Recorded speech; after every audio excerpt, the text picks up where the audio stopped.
Yeah, guys, we are back, guys. Shout out to everybody, guys. Shout out to the sub, guys. Shout out to everybody who clicked on this, guys. I mean, we did Frank. You know, we had to get to this eventually. So, guys, I don't really want to talk too much. I don't really have a lot to say other than I'm kind of excited to hear this, kind of not, kind of just because like I know that this is like the last album. I mean, she only did two albums, right? Or am I tripping? Maybe she did. She only did two albums, right? So whatever. Even my point is after we hear this, we're just really. I know she didn't record like a whole lot of music. So you know what I mean? It's one of those things where it's you kind of don't want to hear it because then it kind of almost you know what I mean? Then it's that's it.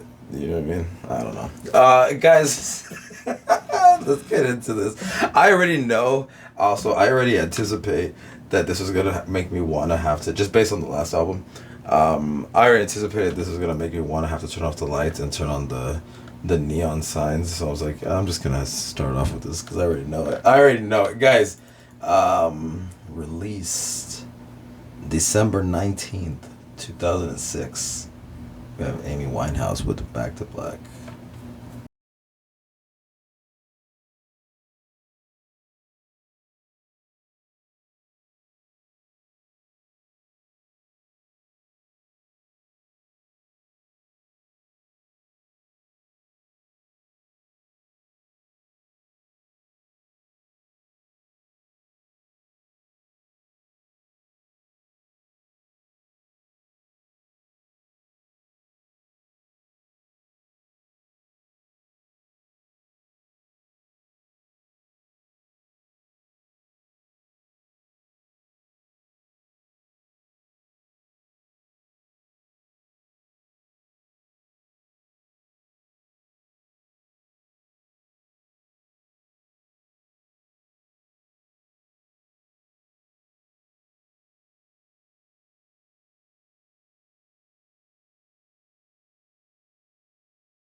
Oh my god.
The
bum bum bum, like kind of.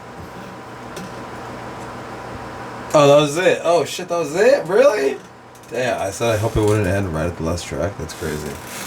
All right. I actually though I will say, if you guys know, if you heard me say in the past, I do love short albums. I mean that was actually very in line. I love that. That was actually probably the most old school thing about this album. Everything about it sure was like it was like an old school thing, old school feel, all that blah blah blah. But like the length, you know, like old albums were not long. They were not long, and especially like if you weren't doing like because there were some albums, you know, back in the day that like they would take up the full space possible on both sides of a vinyl, right, of a record, but like of an album, so right, but like not everybody took the full amount, because if you don't take the full amount, you can get even higher quality audio. Like basically, the less audio, the shorter the audio is on each side, the higher quality the audio will be, right? So like, not everybody like, and also it wasn't even a thing. So my point is like that was like so far. I love how short this was actually. That was like the whole thing. I mean, all right. So obviously it had like that super old school feel. But and that okay, for so two separate things. Two separate things. The production, the arrangements, all that stuff, right? The sound of it. That shit was super fire. Shout out to everybody who fucking worked on this. All the actual like aside from her, obviously I mean obviously her voice was amazing. Like what am I gonna say? Hey guys, news alert, Amy Winehouse, good singer. Like what am I supposed to say that? It's not like a douche, you know what I mean? Hey guys, you know this super famous singer who I barely heard, I'm just hearing this album from right now? Well guess what? I say she's good. Gives a fuck what I fucking think. You know what I'm saying? Gives a fuck. Like, alright, obviously she's fucking amazing. You know what I'm saying? Like, no shit. So like my point is like in terms of the sound on this one compared to the last one, I felt like on the last one it had that vintage feel, but like not. This one kind of nailed the vintage feel more to me, but not at the same time. Meaning some of the songwriting and stuff was way more old school maybe than on the last one, which felt old school inspired. It's still very old school, but like I don't know. This one to me felt just kind of like more like trying to genuinely do an album that would have been like an album from like '68, like a pop like R&B album from like '68, '69. Like I said, it kind of like halfway kind of like throw like vibes of like Dusty Springfield, Dusty in Memphis, but like also like definitely a little bit of like maybe like some like even like Shirley Bassett even a little bit, you know what I mean? And then like with like kind of different, that kind of old school for sure, a little bit maybe even definitely like Etta James vibe, like that kind of stuff. But like my point is like say like I felt like this one the songwriting was more like an old school songwriting. To me, I mean, like I said, to me this was not like a super this was like 95% like vintage. You know what I mean? There's only a couple things that kept it from sounding like 100% vintage, but like it sounded like 95%. It was like 95% of it, and the other 5% was just like stuff that kept it. I feel like in 2006, which like is not a bad thing, because you know what I mean. That is a thing a lot of times when if you're trying to bring back an old school sound, it's like you want it to sound somewhat modern, but still old school. You know what I mean? Or not that you have to, but I'm saying that's the thing a lot of times. You know what I mean? If you're like a big artist on a big label. Not that she was like maybe necessarily that big at the time, but I'm just saying like, you know what I mean? Like she was on a big label, or she's, you know what I mean? She's on a label at least, especially back then when that really meant something, you know? Not that it doesn't mean anything now, but I'm saying like now, like it's different. Like back then, that was still like a big deal, you know? So like, my point is like, it was, for all that said, like it had like almost like I said, like it was like 95% vintage. The only little things that kept it from there is that it was just so old vintage stuff was not as clean, and there would be like you wouldn't hear enough as much as high end. Aside from that, like if you just like did a secondary mix of this where you just rolled off some of the high end, literally, and made it mono, maybe if you're going for like a 68 vibe, fine, you can say stereo, because by that time stereos were around. But like I'm telling you, if you put this in mono and you just like rolled off a little bit of the high end, like maybe crank the mids the tiniest bit. I guarantee you this would sound straight out of '68. Like that was like I said to me. Oh, there was that one track too. I'm totally blanking, but where the drums sounded like they might have been programmed. Maybe I'm wrong, but if like I said, if I'm wrong, that drummer was super killing it because it just sounded so tight and so like 100% like in time. But again, and not that there aren't some drummers who can do that. There are drummers out there who can do it, but most drummers out there, let's be for real. Shout out to the drummers. I'm not trying to hate on drummers. Drummers have a tendency to rush. They start at one tempo, and by the end of the song, it's like way faster. Like drummers have a tendency to not be able to like, and that's the main job of a drummer. And I'm not hating. I'm just saying there's a lot of great drummers who rush. I don't care. Go fuck. I'm not hating. But I'm just saying like I forgot what track it was, but like on one of those tracks, the drums was just so on point where it's like, was that programmed? Was that live? I don't know. But if it was live, it was a killer. And my point is everybody on here, all the musicians, because obviously there was like horns and there was strings and there was stuff, there was glockenspiel, bells, what you want to call them. There was an actual bell though, like those church bells, like actual church bells. There's actual bells in this too. So like everything, obviously the guitars, right, all tremoloed out and shit. Like everything, everybody who played on this fucking album, the bass, the drums, the production killed it with the drum sound. Super killed it. Super 60 sounding drums. But the whole thing, her voice. I mean, all right, that's. I feel like most of the time when I do this stuff too, especially when it's like with a singer, like in these videos, like if I'm reacting to something that I haven't heard, but it's some kind of great singer, it's like, what am I supposed to say? Ooh, she had a good voice. Hey guys, get ready for this take. Amy Winehouse, great singer. Whoa! I bet you weren't ready for me to say that. You know what I'm saying? Like so my bad if it seems like I'm just rambling about everything else besides her, but it's like, what am I supposed to say? Hey, whoa guys, you guys never heard this one. Get ready for this one, guys. Sit down. Are you prepared, guys? This chick, it's pretty good. It's pretty good. Like, come on, like let's be for real. Like, obviously, I mean, not only that though, but I mean, the other obvious thing, but I mean, we should still address it though, is the lyrics, the lyrical themes on this entire album. Like, off rip, literally the album open up and they try to make me go to rehab. It's crazy. That's crazy. I said no. What'd you say? Some shit. What's it? That shit was crazy. That's the realest lyric that we've heard on the channel the entire year. That's the most relatable, real lyric I ever heard in my life. That's crazy. That's the best lyric we heard since last year, when we heard Ye say, why everything that's supposed to be bad make me feel so good. Like they tried to make me go to rehab. I said no. Holy shit. That's how you kicked off the album though? That's crazy. That's the most fire fucking start to an album ever. Fuck every other album. I don't give a shit. That's the most fire way to start an album. Holy fuck. Holy shit. And I don't give a fuck. Whatever. We're doing like, we're going through the Metallica discography on this channel. We're about to start doing the Pantera discography. We're about to start getting some more metal and some kind of stuff. But no songs are gonna start off harder than fucking they tried to make me go to rehab. I said no. And obviously rest in peace to Amy Winehouse. But like, that's still too fucking real. I don't give a fuck. That's still too fucking real. That's still too fucking real. Guys, shout out to everybody. Is there anything else to listen to from her? That's it, right? It's probably just like a lot of videos to watch now, right? If we're gonna keep like, right? Is there anything else? If there is, let me know, guys. Guys, shout out to everybody, guys. We'll be back, guys. Go check out my real channel in the description with my music. Go check it out, guys. Yeah, we'll be back.